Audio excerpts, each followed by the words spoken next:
G'day, WA Drop Bear Drones here. Bit of a different introduction because I really stuffed up out of the lake. It was a bad one. I didn't realise how bad it was. I thought, yeah, it'll come good in the editing. No, it didn't. So anyway, here I am, just letting you know what it was did today, and hoping you enjoy it.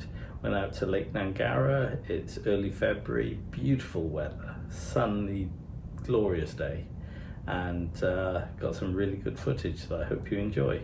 If you do like it and you like some of the stuff I do, leave a like, comment, subscribe, all the usual sort of things. And when I set it up, you can buy me a coffee.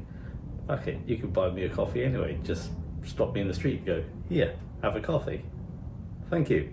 That might have to edit out. But anyway, I was filming with my good old DJI Mini 3 drone. It's a week old today. I've had it now a week. It's my very first drone. I also got the controller with the screen in, because that way then you haven't got to mess around with your phone being attached to it, and just everything works smoothly. Yeah, that's about it. Other than cheers, enjoy the show. Let's go fly.